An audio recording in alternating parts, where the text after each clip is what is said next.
Всем привет, это Иван Жданов. Сегодня 28 апреля и 64-й день войны. И вот что мы вам расскажем про этот день. В Беларуси хотят расстреливать активистов. В Херсонской области ведут рубли. А Франция арестовала виллу дочки Путина. Маргарита Симонян требует ядерных ударов, а США отправляет гаубицы в Украину. Кроме того, у нас есть подробное видео терактов в Приднестровье, и через пару минут мы вам обязательно покажем его, а пока переходим к обзору военных действий, что важного произошло. Вот, например, продолжаются бои на Восточном фронте, южнее Изюма, в районе Лимана, Рубежного и Попасной. Везде путинская армия действует примерно одинаково. Сначала следует мощный артобстрел, а затем идут попытки штурма разрушенных украинских позиций. Стреляют и по-жилому. Например, вот свежее фото из Попасной. Там идут тяжелые бои уже много-много дней. И город уже не сильно отличается от Мариуполя. Он просто стирается с лица земли. Это новая стратегия российской армии, в которой гораздо меньше риска для них, чем раньше. Пентагон и украинская сторона подтверждают, что путинское наступление хоть и медленно, но продолжается. Однако отмечу, что российские части пока не вышли на основные оборонительные рубежи украинских сил в районе Славянска. Вот посмотрите на рубежные. Там вообще не получается продвинуться уже несколько недель. Именно потому, что российские части уперлись в основную линию обороны. Украинская сторона продолжает сообщать о подготовке большого наступления путинских войск на Кривой Рог и Николаев. Пишут о концентрации российских войск в северной части Херсонской области и под Херсоном. Тем временем путинская авиация продолжает обстреливать жилые кварталы украинских городов. Вчера опубликовали фото из Днепропетровской области. Вот тут мы видим остатки крылатой ракеты Х-31. Такие ракеты есть также на фотографиях, которые публикует российская пропаганда. Вот они на Су-30 и Су-35. И обратите внимание, тут есть еще икона на самолете. Они реально думают, что Богу это бы понравилось. Ну вот я сомневаюсь, честно говоря. И вот свежая информация. Сегодня крылатой ракетой Х-55 нанесен удар по жилым домам в Запорожье. Пока сообщают о 3 пострадавших, среди которых один ребенок, к вопросу о Боге. Украинские войска также запускают ракеты и обстреливают российские части. Вчера вечером появилась масса видео уничтожения какой-то ракеты над Херсоном. Оказалось, что это точка У, которой атаковали херсонскую телевышку, через которую транслируют российские телеканалы пропаганды. Но этих не жалко. Одну ракету сбили, вот есть еще видео воронки от попадания. Кроме того, вчера писали о перебоях в телетрансляции. Видимо, чем-то по вышке все-таки попали. У нас есть новые подробности событий в Приднестровье. Президент Молдавии Майя Санду заявила, что могла ошибаться, когда возложила ответственность за теракты в Приднестровье на внутренние силы в республике. Есть видео того, как именно атаковали здание местного ФСБ. Давайте смотреть. Вот видите, совершенно спокойно выходит из машины, стреляет зачем-то из гранатометов по зданию, потом тут же кидает стрелянные трубы. Причем один хотел взять трубу с собой, но, видимо, вспомнил, что надо оставить следы. Ну, еще могли постоять, покурить, не знаю, обсудить все, что они сделали.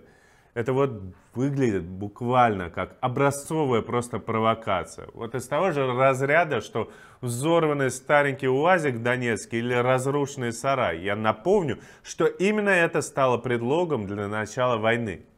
Мы будем наблюдать за ситуацией в Приднестровье, рассказывать вам, как что-то будет случаться. А тем временем в Херсоне оккупационные власти готовятся к полному захвату области. Один из помощников местного гауляйтера Кирилл Стремоусов заявил о переводе Херсонской области на рубли. В Мелитополе уже обвешивают здание георгиевской ленточкой к параду 9 мая. А я просто хочу напомнить слова Путина. При этом в наши планы не входит оккупация украинских территорий. Мы никому и ничего не собираемся навязывать силой.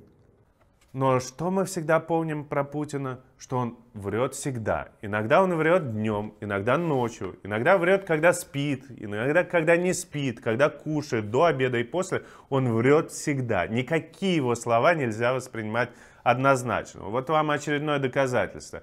Очевидно, что готовится полный захват Херсонской области, и «Медуза» сообщает, что это возможно. Более того, речь идет о присоединении ЛНР и ДНР к России. Это «Медуза» сообщает о референдуме как раз.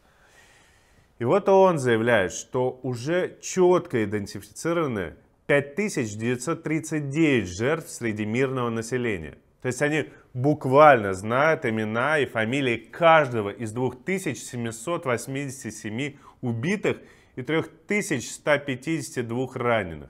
Подчеркивается, что реальные цифры пострадавших мирных украинцев куда выше. Работа по идентификации продолжается. Все это важно, в том числе для привлечения виновных к ответственности.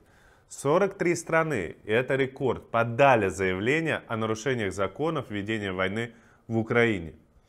На основе всего этого можно будет затем судить Путина и его сообщников за военные преступления. Никто не должен уйти от ответственности, в том числе для того, чтобы никому, никогда в России будущего не захотелось и не было возможности устроить хоть какую-то войну, а уж тем более геноцид. Финский фонд исследования энергии и чистого воздуха КРЕА пишет, что с начала войны Россия почти удвоила доходы от продажи ископаемого топлива, нефти, газа, угля. Речь о 62 миллиардах евро. Только в Европу были импортированы энергоносители на 44 миллиарда евро. И главным покупателем остается кто? Германия. Это подтверждение того, о чем мы говорим все время. Европа должна перестать спонсировать Путина, спонсировать войну. И премьер-министр Эстонии заявила, что газ может быть дорогим, но свобода бесценна. И сложно с этим не согласиться. Я бы еще сказал, что достоинство бесценно. Право на жизнь бесценно, право на образование, науку и многое другое. Все это бесценно. И в конечном итоге придется заплатить, может, большую цену, чем та цена, которую придется платить сейчас за газ после прекращения поставок из России. Даже AliExpress перестал принимать оплату с карт российских банков, попавших под санкции. Об этом сообщили сами пользователи. Это может быть очень болезненно, ведь после закрытия всех других международных рынков казалось, что именно Алик восполнит весь недостаток товаров в России. Но похоже, что и тут не выходит. А французские власти арестовали виллу дочки Путина, Катерины Тихоновой. Это тот самый роскошный особняк в Биаррице, который был захвачен активистами Сергеем Савельевым и Пьером Афнером еще в начале войны. Теперь это здание появилось в реестре недвижимости, которую заморозил французский Минфин. Появились кадры отправки тяжелых гаубиц из США в Украину. Представитель Пентагона Джон Кирби заявил, что более половины из обещанных 90 орудий уже находятся в Украине. Также в начале этой недели был завершен первоначальный этап обучения 50 украинских артиллеристов. Они собираются вернуться в Украину, чтобы тренировать своих сослуживцев. Тем временем украинцы уже осваивают поставленные им бронеавтомобили «Бушмастер». Часть из них будет использоваться для разведки, а часть как санитарные автомобили. Палата представителей США приняла закон, который позволяет направлять для помощи Украине деньги, вырученные с продажи российских активов. Инициатива затронет активы стоимостью $2 миллиона. Согласно тексту закона, часть денег должна пойти на восстановление Украины, на военную и гуманитарную помощь ей, а часть будет направлена на содействие в развитии российскому народу в том числе, в борьбе за демократию. Напомним, после начала войны под западные санкции попала примерно половина золотовалютных резервов России, объем которых оценивается примерно в $643 миллиарда. А вот в Беларуси собирается расстреливать за покушение на совершение актов терроризма. Проект закона уже рассматривается в парламенте. То есть, во-первых, собираются убивать людей за то, что они даже не совершили, а только готовились совершить. А во-вторых, делать это по совершенно надуманным поводам. Мы же отлично понимаем, что в Беларуси, как и в России, Признать актом терроризма можно все, что угодно. Поверьте мне, я разбираюсь в этом. Не в терроризме, а вот в том, что меня обвиняют постоянно в экстремизме, в чем-то еще. Мы в ФБК расследуем коррупцию, собираем деньги на штрафы. А Путин взял, да и признал нас экстремистами. И вот если бы мы были в Беларуси, то вполне может быть, что нас бы уже первых включали в списки, которые будут в списке на расстрелы. Многих из тех, кто участвовал в протестах 2020 года в Минске, обвиняли именно в терроризме.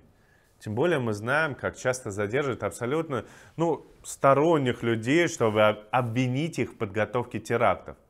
Надо же статистику рисовать. И вы вдумайтесь в это. Лукашенко хочет прямо брать и начинать расстрелы. В нашей стране тоже хватает безумцев и маньяков. Вот одна из таких Елена Ямпольская, которая возмутилась, что в книжных магазинах до сих пор продаются книги писателей, выступивших против войны. Акунина, Глуховского, Быкова, Киру Ярмаш еще, наверное, можно найти где-то. Ну что же, осталось только признавать писателей врагами народа и лишать гражданства, как было с Ремарком, например. Ну а следующий шаг — это сожжение книг, конечно, хотя мне вспоминается, что где-то уже сжигали книги. Ну и, конечно, не отстает кто? Маргарита Симонян. Сегодня в 4 утра она написала вот такой пост. Как же ей не имется, так хочется побольше крови, побольше гибели людей. Надо понимать, что в отличие от Ямпольской, которая нахрен никому не нужна, Симонян занимает довольно важное положение в окружении. Ну, ей кто-то что-то сообщает, она может транслировать какую-то общую позицию. И она прямо заявляет о том, что хочет Третью мировую войну. Или мы проигрываем на Украине, или начинается Третья мировая. Лично я считаю более реалистичным путь Третьей. Ну вот для нее будет, конечно, вариться отдельный котел, и я надеюсь, что не на том свете, а еще на этом свете. Несмотря на все усилия Симонян, пропагандистов, интернет помогает нам рассказывать правду. Чтобы ее услышали, вы напишите комментарий, поставьте лайк, но это важно, поделитесь этим видео, подпишитесь на наш канал, в конце концов, он классный. И в 19 часов вечерний стрим, и я там тоже буду, до вечера.